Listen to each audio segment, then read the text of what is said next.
2014 সালের টেট কি আদৌ বৈধ? 2016 সালের এসএসসি প্যানেল বাতিলের পর প্রশ্ন হাইকোর্টের। সত্যি এটা আমাদের মনের মধ্যে একটা প্রশ্ন জাগে যে 2014 সালের টেটটার ভবিষ্যৎটা কি হতে চলেছে। বিচারপতি মান্থা জানতে চেয়েছেন প্রাথমিক শিক্ষা পর্ষদ কি কখনো আদালতে পাশ ফেল করা প্রার্থীদের তালিকা জমা দিয়েছে, সেই তালিকা জমা দেওয়া সম্ভব কিনা তাও জানতে চেয়েছেন তিনি। তো এটা কলকাতা হাইকোর্টের একটা ব্যাপক তর্জমা করা বলা যেতে পারে, যে ব্যাপক গুরুত্বপূর্ণ প্রতিবেদন এটা।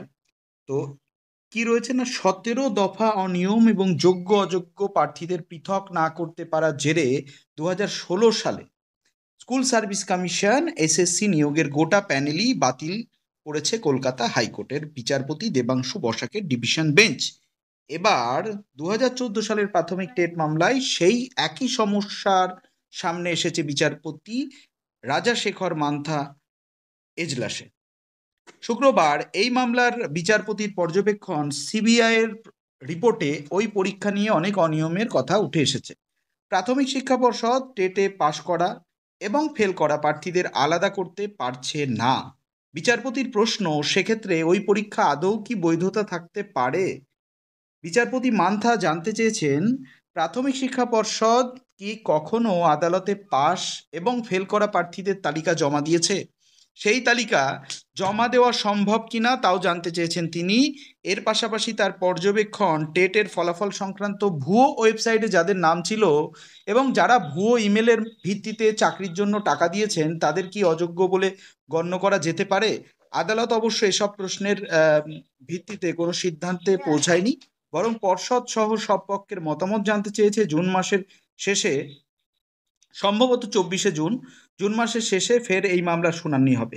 এই জটিল পরিস্থিতিতে বঞ্চিত চাকরি প্রার্থীদের আইনজীবী বিক্রম বন্দ্যোপাধ্যায় বলেন যে কারা টেট পাস করেছিল এবং কারা টেট পাস করেননি তা পর্ষদ বলতে পারছে না, তার ফলে এখনো পৃথক করে দেখা সম্ভব নয়। তবে যাদের কাছে উত্তরপত্রের প্রতিলিপি আছে তাদের পাস ফেল নিয়ে সন্দেহ থাকার কথা নয়।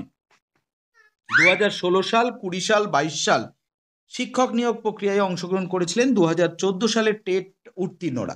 মূলত প্রাথমিক শিক্ষক পদে চাকরির আবেদনের ক্ষেত্রে টেট পাস বাধ্যতামূলক, কিন্তু 2014 সালের টেট নিয়ে বিস্তর অভিযোগ আছে। সেই পরীক্ষার উত্তরপত্র ওএমআর সিট পাওয়া যাচ্ছে না বলে আইনজীবীরা জানিয়েছেন।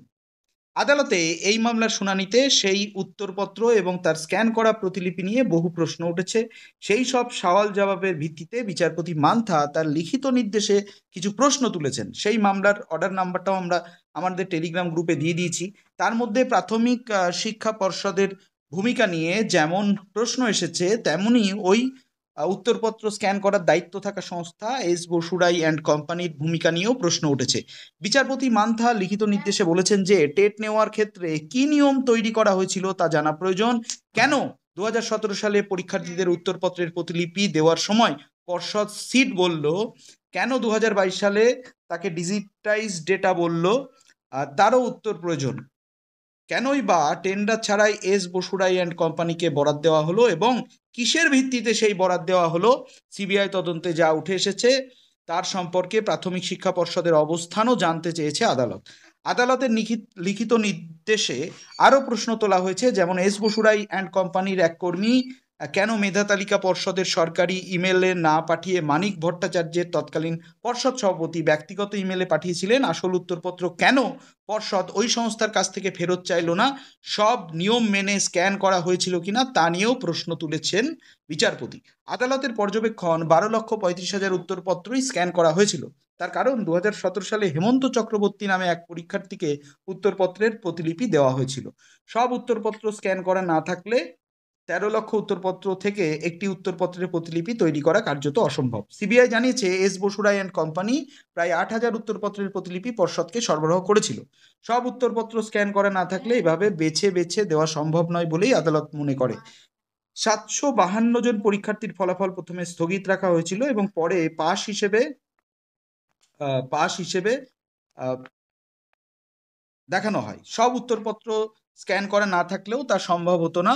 সব উত্তরপত্র স্ক্যান করা না থাকলে 2830 জন পরীক্ষার্থীর বাড়তি 1 নম্বর দেওয়া সম্ভব হতো না বলে তিনি মনে করেছেন। তো এখন দেখার বিষয় যে এই মামলার পরবর্তীর ভবিষ্যৎটা কি হয়, যে 2014 সালের কি পুরো প্যানেলটাই বাতিল হবে?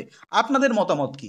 বা যারা চাকরি করছে তাদের চাকরি যাবে, বা কি হতে চলেছে? এটা কিন্তু একটা মানে ব্যাপক আলোড়ন সৃষ্টিকারী রায় হতে চলেছে। তো সেই কারণে আমি বলবো যে আপনাদের সুচিন্তিত মতামত অবশ্যই জানাবেন।